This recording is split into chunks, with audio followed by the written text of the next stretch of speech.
पूजा घर में इन देवताओं की मूर्तियां कभी एक साथ न रखें, महापाप लगता है। दोस्तों, वास्तुशास्त्र में भवन निर्माण से लेकर भवन के अंदर रखी जाने वाली वस्तुओं तक अनेक नियम बताए गए हैं और इन सभी नियमों का पालन करना आज के समय में किसी के लिए भी मुमकिन नहीं। लेकिन कुछ नियमों का पालन करके हम अपने जीवन को सुखी और संपन्न जरूर बना सकते हैं। अगर हम अपने भवन में पूजा स्थल को वास्तु नियमों के अनुसार बनाएं, साथ ही पूजा स्थल में रखी जाने वाली भगवान की मूर्तियां या तस्वीर को भी वास्तु के अनुसार रखें, तो बहुत से वास्तु दोषों से हमें स्वतः ही मुक्ति मिल जाती है, क्योंकि सबसे अधिक सकारात्मक ऊर्जा भवन के पूजा स्थल से ही संचालित होती है। इसलिए वास्तुशास्त्र में भी कहा गया है कि प्रत्येक भवन में मंदिर अवश्य ही होना चाहिए।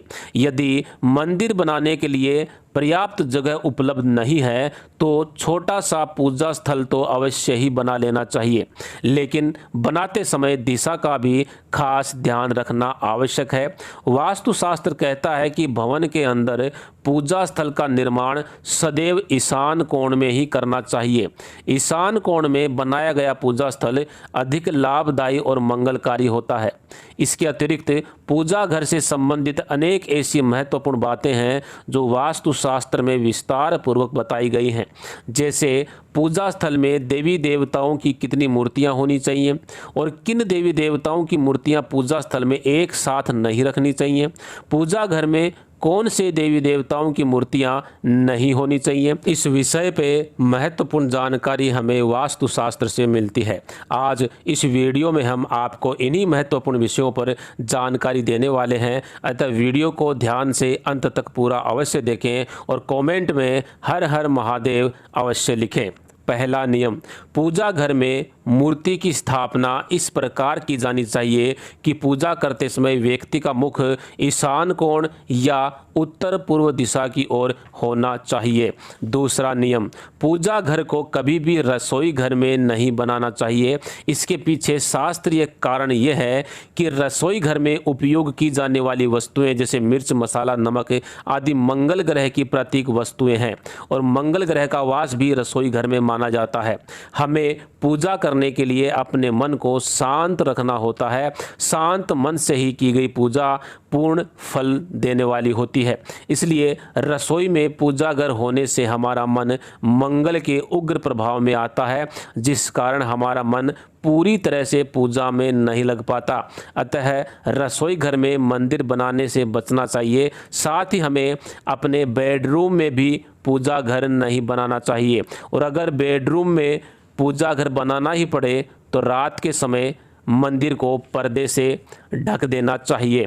तीसरा नियम, देवी देवताओं की मूर्तियों से उतारे हुए सूखे फूल, माला, धूप, दीप की राख, पुराने कपड़े आदि को अनावश्यक समझकर फेंकने के बजाय तेज प्रवाहित होते हुए जल में विसर्जित कर देना चाहिए। चौथा नियम, पूजा घर में सदैव ही साफ सुथरी मूर्तियां, यंत्र और तस्वीरें रखनी चाहिए। मूर्तियों को सदैव धातु, पत्थर या मिट्टी का होना चाहिए। मिट्टी की मूर्तियां सबसे अधिक प्रभावशाली होती हैं, परंतु ये अंदर से खोखली नहीं होनी चाहिए, इसका जरूर ध्यान रखें। प्लास्टिक या फिर प्लास्टर ऑफ पेरिस से बनी मूर्तियां अपने पूजा घर में भूल से भी ना रखें। पांचवा नियम, सामान्यतः घरों में मूर्तियों की आकृति खड़ी होने की अपेक्षा बैठी हुई होनी चाहिए, अर्थात किसी भी देवी देवता की खड़ी हुई मूर्ति घर में नहीं रखनी चाहिए। सभी देवी देवता विराजमान अवस्था में होने चाहिए। छठवां नियम, देवी देवताओं की पूजा एक स्थान पे स्थिर होकर एक आसन पर बैठकर ही करनी चाहिए। बगैर आसन के जमीन पर बैठकर पूजा ना करें। गृहस्थ व्यक्ति को ऊन के आसन पर बैठकर ही पूजा करनी चाहिए। सातवां नियम, पूजा घर में हवन कुंड अथवा अग्नि कुंड हमेशा अग्नि कोण में ही बनाना चाहिए, परंतु पूजा करते वक्त आपका मुख पूर्व दिशा में होना चाहिए। आठवां नियम, देवी देवताओं की प्रतिमा उत्तर दिशा वाली दीवार पे कभी नहीं लगानी चाहिए, क्योंकि ऐसा करने से वे दक्षिणाभिमुख हो जाती हैं। नौवां नियम, प्रत्येक पूजन कार्य में पंचदेव की पूजा सर्वप्रथम करनी चाहिए। पंचदेव जैसे सूर्य, गणेश, दुर्गा, शिव और विष्णु हैं। पूजा घर में ब्रह्मा, विष्णु, शिव, कार्तिकेय, सूर्य और इंद्र को इस प्रकार स्थापित करना चाहिए कि पूजा करते समय आपका मुख पूर्व अथवा पश्चिम की तरफ होना चाहिए। साथ ही दिशा के अनुसार देखा जाए तो कुबेर का स्थान उत्तर दिशा है, लक्ष्मी का निवास उत्तर पूर्व दिशा है, सरस्वती पश्चिम दिशा में वास करती हैं। अतः देवी लक्ष्मी की पूजा पूर्व या पश्चिम दिशा की तरफ मुख करके करनी चाहिए। गणेश जी की स्थापना दक्षिण दिशा में करनी चाहिए, जिससे उनकी दृष्टि उत्तर दिशा की तरफ होगी। गणेश जी की स्थापना पश्चिम दिशा में कभी नहीं करनी चाहिए। घर के मंदिर में 2 शिवलिंग, 3 गणेश, 2 शंख, 2 सूर्य, 3 दुर्गा तथा 2 गोमती चक्र की कभी भी पूजा नहीं करनी चाहिए। महालक्ष्मी की मूर्ति के साथ गणेश जी की मूर्ति के अलावा भगवान श्री विष्णु जी की मूर्ति भी अवश्य रखनी चाहिए और लक्ष्मी नारायण की पूजा हमेशा एक साथ करनी चाहिए। ऐसा करने से दाम्पत्य जीवन में सुख शांति बनी रहती है और घर में वाद विवाद भी कम होते हैं। लेकिन ध्यान रहे, भगवान श्री विष्णु की मूर्ति के समीप शिवलिंग कभी भी रखना नहीं चाहिए। भगवान विष्णु तुलसी पत्र के बिना कोई भोग स्वीकार नहीं करते और शिवलिंग पर तुलसी पत्र चढ़ाना वर्जित माना गया है। इसलिए शिवलिंग और भगवान विष्णु की मूर्ति को अलग अलग रखना चाहिए। घर में हनुमान जी की मूर्ति या तस्वीर अवश्य रखनी चाहिए, क्योंकि संकट मोचन हनुमान जी हमारे रक्षक होते हैं और हमारे कष्टों को हरने वाले हैं। लेकिन हमेशा ध्यान रहे कि हनुमान जी की मूर्ति या तस्वीर ऐसी लगानी चाहिए जिसमें उनके साथ प्रभु श्री राम अवश्य हों। राम जी के अलावा माता सीता और लक्ष्मण जी भी साथ हों तो और भी अच्छा होता है।